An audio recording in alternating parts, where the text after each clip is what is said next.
Hello, welcome to my channel. My name is Nisha. आज मैं आपके साथ शेयर करने वाली हूँ बहुत ही इंटरेस्टिंग बुक का रिव्यू और समरी। ये बुक एक बायोग्राफी है और किसी ऐसे वैसे व्यक्ति की बायोग्राफी नहीं। ये बुक बायोग्राफी है एक ऐसे महान व्यक्तित्व की जिन्होंने जन्म तो हमारे देश में लिया था, लेकिन उन्होंने हमारे देश की उस समय की छवि को पूरी दुनिया के सामने बदल कर रख दिया और हमारे देश को राजगुरु के सिंहासन पर विराजमान कर दिया था। जी हाँ, मैं बात कर रही हूँ दुनिया के सबसे बुद्धिमान व्यक्ति स्वामी विवेकानंद जी के बारे में। ये बुक है स्वामी विवेकानंद की आत्मकथा और इस बुक के जो ऑथर हैं वो शंकर जी हैं। उन्होंने इस बुक को बांग्ला भाषा में लिखा है। सुशील गुप्ता ने इस बुक को हिंदी में ट्रांसलेट किया है। स्वामी विवेकानंद जी ने अपनी आत्मकथा नहीं लिखी थी, तो इस बुक में उनके बचपन के कुछ किस्से, बचपन से लेकर उनके अंत तक की सारी बातें लिखी गई हैं। उनके जो लिखे गए लेटर्स हैं, उनके हेल्प से हमें उनके जीवन के बारे में मालूम होता है और उन लेटर्स को क्रोनोलॉजिकल ऑर्डर में ऑथर ने लिखा है। तो बहुत इंटरेस्टिंग तरीके से इस बुक को लिखा गया है। हमारे को कुछ ना होते हुए भी सारी इंफॉर्मेशन कलेक्ट करके इतनी मेहनत से ऑथर ने जो हमारे सामने रख दिया है, ये बहुत सराहनीय काम है। इसमें इवन कुछ पिक्चर्स भी दी गई हैं स्वामी विवेकानंद जी से रिलेटेड, उनके गुरु की, उनकी फैमिली की, तो कुछ उनकी लाइफ की पिक्चर्स भी इसमें दी गई हैं। तो मुझे बहुत अच्छा लगा and I am so much thankful to the author and the translator of this book कि मैं इस बुक को भी रीड कर पाई। अब बात आती है कि हमें इस बुक को क्यों रीड करना चाहिए। पहली बात तो क्या है कि स्वामी विवेकानंद जी से बड़ा कोई प्रेरणा का स्रोत हमारे लिए ना तो था और ना ही हो सकता है।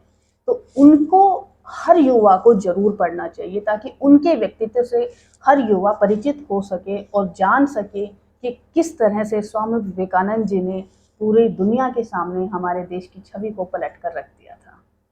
फिर बात आती है कि स्वामी विवेकानंद जी का जो व्यक्तित्व है, इतना महान व्यक्तित्व होने के बावजूद भी उनके जीवन में भी बहुत सारी कठिनाइयां आई, बहुत सारे विरोध हुए और उन सब नेगेटिव सिचुएशंस का, ऑब्स्टेकल्स को उन्होंने कैसे क्रॉस किया, किस तरह से उन बाधाओं को उन्होंने दूर किया या कैसे उनकी मेंटल स्टेट रही होगी उस समय पर, वो सब कुछ हमें मालूम होता है इस बुक को रीड करके, जिससे कि हमें भी हौसला मिलता है कि हम तो एक साधारण इंसान हैं, हमारी लाइफ में मुश्किलें आ सकती हैं, हम उनसे क्यों घबराएं। जब स्वामी विवेकानंद जिन्होंने दुनिया के लिए, समाज के लिए अपना सर्वस्व त्याग दिया और उन्होंने अपने बारे में तो कभी सोचा ही नहीं, उन्होंने अपना पूरा जीवन इस समाज के लिए न्यौछावर कर दिया, उनके विरोधी जब थे तो हम क्या चीज़ हैं।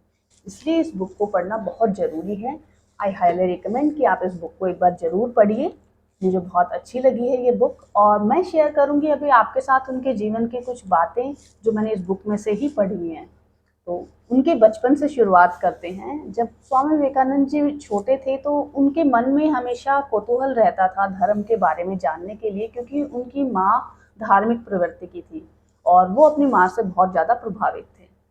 फिर उस समय पर उनके बचपन के टाइम पर कुछ लोग ऐसे थे जो कहते थे कि अभी धर्म का जो है वो नाश हो जाएगा, धर्म खत्म हो जाएगा पूरी तरह से।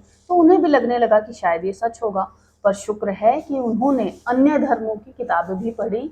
उन्होंने ईसाई धर्म, मुस्लिम धर्म, जैन धर्म, बौद्ध धर्म, बाकी जितने भी धर्म थे उनके बारे में भी पढ़ा और उनको ज्ञात हुआ वो सब पढ़ के कि सिर्फ हिंदू धर्म ही नहीं बल्कि बाकी सभी धर्म, इन सबका जो मूल है, इन सबका जो बेसिक मैसेज है वो सेम है। सभी धर्म एक ही बात के बारे में बात करते हैं। तो उन्हें लगा कि उनके माइंड में क्वेश्चन आया कि सत्य क्या है, what is the truth, and he wanted to know कि सच्चाई क्या है और इस सत्य की खोज में वो निकल पड़े। वो अपने बचपन के दिनों में ही जहाँ पर भी कलकत्ता में व्याख्यान होते थे धर्म से रिलेटेड, उनको सुनते और उनसे पूछते कि क्या आपने ईश्वर को देखा है। तो उनके इस क्वेश्चन पर सभी चकित रह जाते, कोई उन्हें जवाब नहीं दे पाया। फिर एक दिन उनका सामना रामकृष्ण परमहंस जी से हुआ और रामकृष्ण परमहंस जी ने उनसे कहा कि हाँ, मैंने देखा है और मैं तुम्हें भी भगवान के दर्शन लाभ की राह दिखा सकता हूँ। स्वामी विवेकानंद जी उनसे प्रभावित हुए। उन्होंने इंस्टेंटली उनको फॉलो करना स्टार्ट नहीं किया। जब उन्होंने एक्सपेरिमेंट किया और उन्हें ये बात जच गई कि हाँ, यहीं से मुझे रास्ता मिल सकता है, तो उन्होंने रामकृष्ण जी को अपना गुरु मान लिया, अपना प्रभु मान लिया। यहाँ तक कि गुरु और शिष्य का जो रिश्ता है उसकी भी उन्होंने एक अलग ही मिसाल कायम की, क्योंकि उन्होंने बताया कि भारत में पुत्र और पिता के रिश्ते से बढ़कर गुरु और शिष्य का रिश्ता है। उन्होंने इसको बखूबी निभाया और अपने गुरु के देहांत के पश्चात भी उन्होंने अपने गुरु के बताए हुए रास्ते को नहीं छोड़ा। उन्होंने अपने गुरु के बताए हुए रास्ते पर ही चलने का निर्णय लिया। सब कुछ छोड़कर, त्याग कर उन्होंने अपने जीवन की राह को उसी रास्ते पर मोड़ लिया जहाँ पर जो मार्गदर्शन उन्हें रामकृष्ण परमहंस जी से मिला था। और एक किस्सा है स्वामी विवेकानंद के बचपन का कि जब वो सोते थे अपने टीनेज डेज में, तो सोने से पहले उनकी आंखों के सामने दो दृश्य उभर कर आते थे। एक दृश्य होता था जिसमें कि वो देखते थे कि सभी दुनिया के वैभव, सुख सुविधाएं उन्हें मिली हुई हैं, वो अपना जीवन बहुत अच्छे से व्यतीत कर रहे हैं। वहीं उसके तुरंत बाद उन्हें दूसरा दृश्य दिखता था जिसमें उन्होंने दुनियादारी को त्याग दिया है और संन्यास ग्रहण कर लिया है, और वो जहाँ मन करता है वहाँ पेड़ की छाया में सो जाते हैं और जहाँ मन करता है वो खा लेते हैं। इस तरह से वो एक सन्यासी का जीवन जी रहे हैं। और फिर दूसरी वाली जो छवि थी, एक सन्यासी जीवन वाली छवि, उन पर हावी हो जाती और उनको नींद आ जाती थी। ये वो बताते हैं कि उनके बचपन में बहुत बार हुआ था, उनके टीनेज टाइम में ये बहुत बार हुआ था। और इस घटना से उन्होंने प्रेरणा ली और उन्होंने डिसाइड किया कि कोई भी व्यक्ति दो तरह का जीवन जी सकता है। या तो वो एक ऐसे रास्ते पर चल सकता है जिसमें सभी तरह की सामाजिक सुख सुविधाएं हैं, या फिर वो इन सब चीज़ों को छोड़कर भगवान के रास्ते पर चल सकता है। और स्वामी विवेकानंद ने चुना भगवान का रास्ता। उन्होंने कहा कि मुझे इस समाज में सामाजिक सुख सुविधाएं जुटाने में कोई भी रुचि नहीं है, मुझे सिर्फ भगवान के साथ अपना रिश्ता जोड़ना है, मुझे भगवान के बताए रास्ते पर चलना है। और उस रास्ते पर वो चलते गए स्वामी रामकृष्ण की मार्गदर्शन में। उन्होंने स्वामी रामकृष्ण की मृत्यु के बाद भी पूरे देश में घूम घूम कर इसका प्रचार किया, लेकिन बहुत ज़्यादा उनको सफलता नहीं मिली। फिर समय आया विश्व धर्म सम्मेलन का, और वहाँ पर जाने का उन्हें मौका मिला। ये पहला मौका था जब पूरे विश्व के सभी धर्मों का एक सम्मेलन होने जा रहा था और हिंदू धर्म को विश्व के लेवल पर स्वामी विवेकानंद जी ने रिप्रेजेंट किया था। तो स्वामी विवेकानंद जी ने जब वहाँ पर जाकर संबोधित किया उस सभा को, जो भरी पड़ी थी खचाखच, पूरे वर्ल्ड से आए हुए सभी धर्मों के रिप्रेजेंटेटिव्स वहाँ पर प्रेजेंट थे, उस सभा में उन्होंने जब संबोधन किया तो उसके बाद पूरी दुनिया जान गई कि स्वामी विवेकानंद का जो ज्ञान है वो असाधारण है, और जो छवि हमारे देश की थी उस समय पर वो भी बदल गई। उन्हें मालूम हो गया कि हमारी जो संस्कृति है वो क्या सिखाती है। हमारी संस्कृति सिखाती है कि धर्म कोई भी हो, इससे कोई फर्क नहीं पड़ता कि कोई व्यक्ति किस धर्म को अपनाता है, लेकिन सभी रास्ते ईश्वर की तरफ ही जाते हैं। सभी रास्ते उसी एक मंजिल पर जाते हैं। जहाँ पर भी आप जाएंगे, आप किसी भी धर्म से, किसी भी नियम को मानकर आप भगवान तक पहुँच सकते हैं।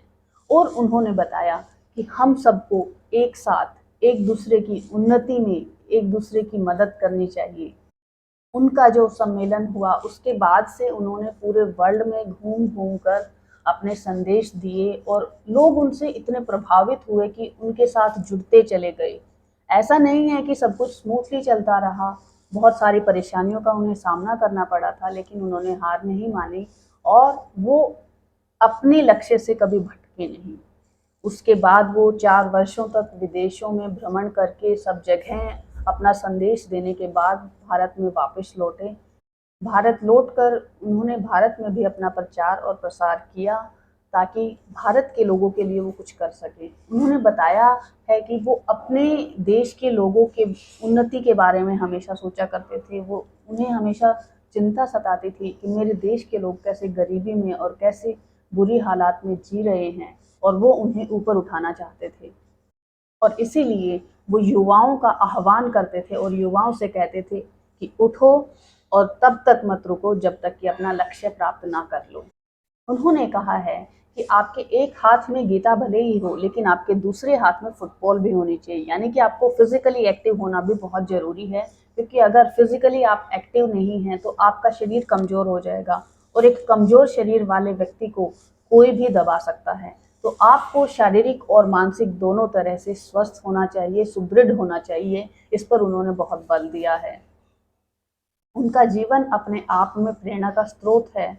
आप भी इस बुक को ज़रूर पढ़िए और देखिए कि आप इस बुक से क्या सीख सकते हैं। और अगर आपने अभी तक इस चैनल को सब्सक्राइब नहीं किया है तो ऐसे वीडियोस देखने के लिए इस चैनल को सब्सक्राइब कीजिए। And thanks for watching. Bye bye.